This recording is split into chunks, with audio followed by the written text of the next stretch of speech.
邊個能夠生下心嘅，嗰個好快講。通常愚蠢嘅人有冇話自己愚蠢嘅？如果話自己愚蠢嘅人，你話佢蠢唔蠢？我好蠢㗎咋，咁你話佢蠢唔蠢啊？哇，咁你都信佢蠢啊？係啊，我好叻嘅人啊，你信唔信佢好叻啊？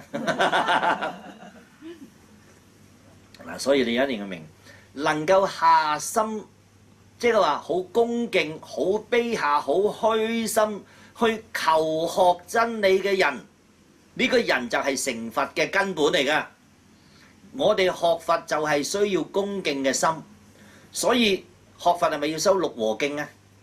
係咪戒身口意戒見利係咪？身和同住，口和無爭，意和同悅，戒和同修，見和同解，利和同均，係咪咁啊？身口意戒見利啊嘛。咁所以我哋要知呢個點解要修六和敬咧？佢唔講六和頌，本來尊重啫嘛，咪平等啊。佢唔係喎，佢六和敬喎。敬嘅意思係咩？即係對方高定你高啊？對方高過你嘅。佢啱學嘅啫喎，係佢未來佛嚟噶嘛？係咪先？佢啱學啫，係咪？我要服侍個未來佛噶嘛？啱啊！你睇佢眼中係未來佛，你話佢高定你高啊？咁梗係佢高啦。喂，佢錯喎，咁個個都有錯㗎啦，係咪啊？係嘛？我阿爸有冇錯啊？我阿爸都有錯，咁我阿爸高定我高？梗係我阿爸高啦，係咪咁樣啊？你明唔明我意思啊？留意下先咯。嗱，當你一咁嘅心咧，你就變咗下心。你睇乜嘢人都比你高，係咪常不輕菩薩啊？係咪即係《妙法蓮華經》嗰個大菩薩就淨係修一生恭敬卑下嘅啫，所有人高過佢嘅。咁你諗下，如果一個人，但係佢唔係真係蠢喎，但係佢視一切眾生比佢更重要喎，咁解喎。佢話佛從下心。仲要點啊？參求明師，記住，越係想求覺悟嘅人，佢越會遇到明師嘅。點解？因為佢求啊。嗱，呢個好重要嘅喎。如果我貪心嘅，我喺世間，我想揾咩師啊？我係貪心嘅，我會招引你。唉，咁啊邪師啦，一定有你貪啊嘛，你貪我咪嚟咯。因為點解你貪完？如果我同你講正法，你受唔受得到啊？你慢慢嚟啊！邊個唔知啫？我使乜揾你啫？我咁樣啲唔使不勞而獲嗰啲乜兩句嘢嗱，贈我兩句啊，點下我摸下我頭啊，灌下我頂啊，或者加持下我，俾串佛珠我啊，或者係教我念句口訣，或者結個印，變多啲錢，我梗係揾呢啲啦嘛。咁你估呢啲師傅多唔多啊？多，係啊，冇都變有，因為我知你想要啊嘛。有求就自然有供㗎啦，啱唔啱先啦？係嘛？個市場需要就會有呢啲咁嘅應運而出嘅嘢啦嘛。應運而生係應運而生嘅嘢，啱唔啱？所以咧，如果你話下心參求拜訪明師，你係諸佛菩薩，你會唔會唔救佢？你會唔會唔圓滿佢呢個願望？只要佢一求，你就會嘟。駁條路俾佢啊，啱唔啱啊？冇路俾佢啊，咪變俾佢睇都要啦，啱唔啱啊？如果有個明師咪駁條路，你揾佢啱啦，你揾佢啱啦，你揾佢啱咪駁曬你哋啲路咯。喂，冇喎，冇我咪變個出嚟俾你睇咯。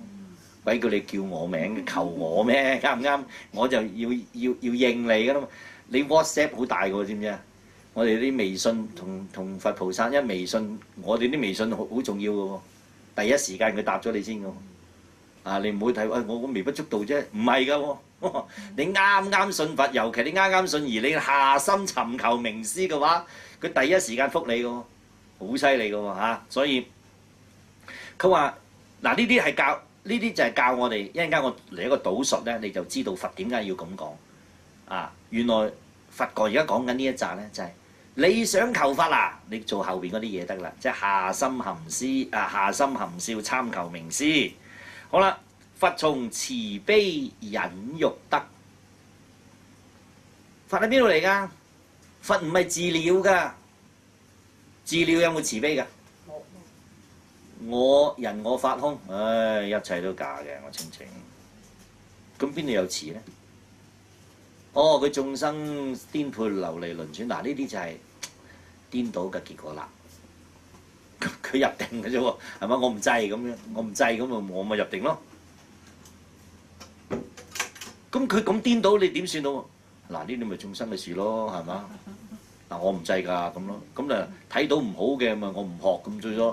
咁但係你點樣悲法咧？唔關我事㗎嘛，悲唔到㗎喎。咁你有咗咁多，你有咗咁多智慧，有咗咁多嘅福德，你會唔會教佢哋同人分享？佢又唔會生起呢個心。阿羅漢，你唔化到緣，化咗緣，咪問你啦，你中意咩啊？我咪答你咯，答完你走㗎啦，你得唔得？唔關我事㗎啦。舉個例，光目女，光目女係咪福道啊？羅漢福道光目係嘛？係咪化緣啊？咁啊呢個光目女咪布施咗啲齋菜俾呢個法師嘅，法師問佢：你想得啲咩咁？哎呀，我媽媽死咗冇幾耐，又唔知佢魂神當至何處啊！我同你入定睇下。哎呀，佢喺餓鬼度喎，好慘啊！佢地獄喎，好慘喎。咁有咩辦法啊？唔識㗎喎，你快啲供養呢個清淨蓮花目如來啦。咁咪走咗去㗎咯喎，留意下先喎。佢淨係做一個動作嘅介紹咗俾你就走咗去㗎咯。留意下先。咁佢做嘅嘢就係咁多啦，因為阿羅漢嘛。但係如果你問個菩薩咧，佢介入咗去咯喎。你留意下嗰個作用係唔同咗嘅喎。所以佛從慈悲，慈悲係邊個啊？菩薩嚟㗎啦，唔係二乘人嚟㗎啦。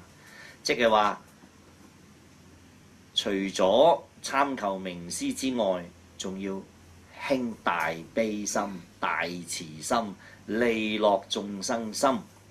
但係因為要度眾生，你就會自然紆尊降貴啊，同唔同意啊？你要入到去眾生嘅環境當中，嗰度係好難即係忍受嘅，好難去面對。裏邊有好多屈辱喺裏邊，好多難堪嘅環境喺度等緊你。你怕唔怕？唔怕，能夠安然不動，默然接受種種嘅逆境，而不生煩惱。嗱咁啊，證到佛咁解。